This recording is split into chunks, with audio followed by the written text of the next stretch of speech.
बूढ़ी औरत के घर आई लक्ष्मी जी। बहुत साल पहले की बात है।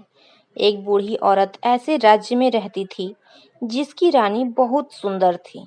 उसके 4 बेटे थे जो आपस में लड़ते थे और उनकी पत्नियां भी एक दूसरे को पसंद नहीं करती थीं।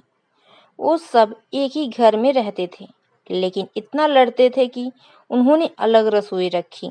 बूढ़ी औरत चाहती थी कि सब एक साथ खुशी से रहें और एक दूसरे की मदद करें। उसने धमकी दी कि वो सबको घर से निकाल देगी अगर वो एक साथ मिलकर नहीं रहेंगे।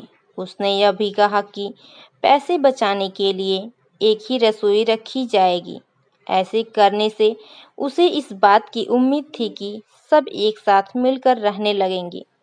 बेटे थक गए और आखिर में उन्होंने अपनी माँ की बात मान ली। बेटे अपनी सारी कमाई अपनी माँ को देते थे क्योंकि वो गरीब थे। एक दिन सबसे छोटा बेटा काम की तलाश में शहर गया, लेकिन निराश होकर वापस लौटा। रास्ते में उसने मरे हुए सांप को देखा और उसने उसे उठा लिया क्योंकि वो खाली हाथ नहीं वापस लौटना चाहता था। जब उसकी माँ ने उससे उसकी कमाई मांगी तो उसने उसको सांप दे दिया। माँ ने उसे दिलासा दिया कि वो फिर से कोशिश करे। उस सांप किसी काम का नहीं था, इसलिए उसने उसे छज्जे पर फेंक दिया। उसी दिन राज्य की रानी एक सुंदर से तालाब में नहाने गई। उसने अपनी एक कीमती हार अपने नौकरानियों के पास छोड़ दिया।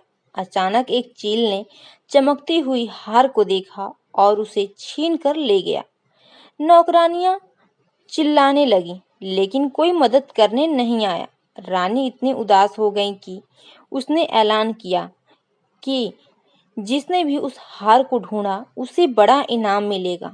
उड़, उड़ते हुए चील ने बुढ़िया के छज्जे पर सांप देखा और उसे समझ में आया कि सांप को तो खाया जा सकता है, लेकिन वो हार किसी काम का नहीं है। उसने हार को छोड़ दिया और सांप को ले गया। अगले दिन बूढ़ी औरत छज्जे पर कपड़े डालने गई तो उसने हार को देखा।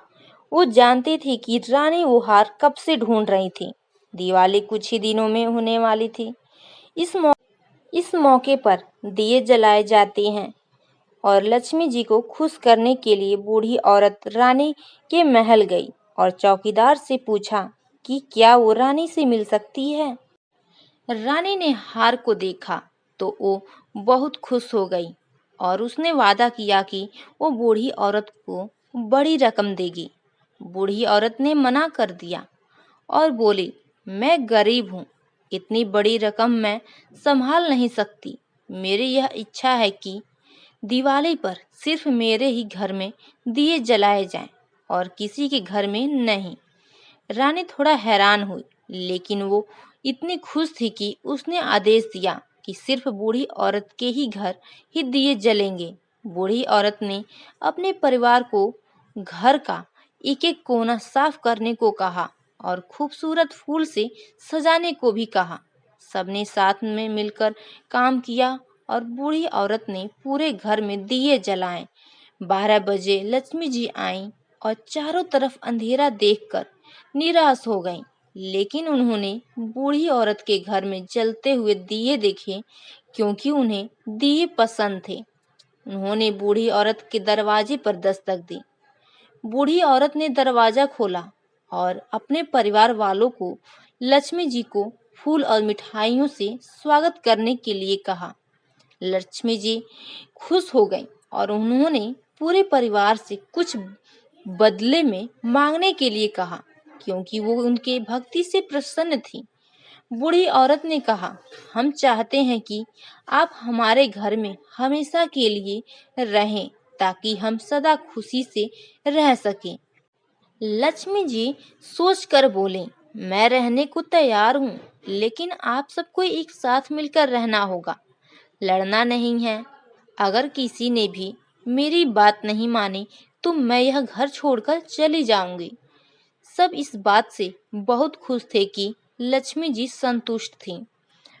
वो सब उनकी बात मान गए और उसी दिन से पूरा परिवार मिलजुल कर साथ में रहने लगा और एक दूसरे की इज्जत करने लगी। बूढ़ी औरत इस बात से संतुष्ट थी कि उसकी इच्छा पूरी हो गई। इसी तरह से लक्ष्मी जी आने वाले पीढ़ियों के लिए भी उनके घर पर पधारी। आपको यह स्टोरी कैसा लगा हमें कमेंट करके ज़रूर बताएं। अगर आप हमारे चैनल पर नए हैं तो लाइक एंड सब्सक्राइब करना ना भूलें। Thanks for watching.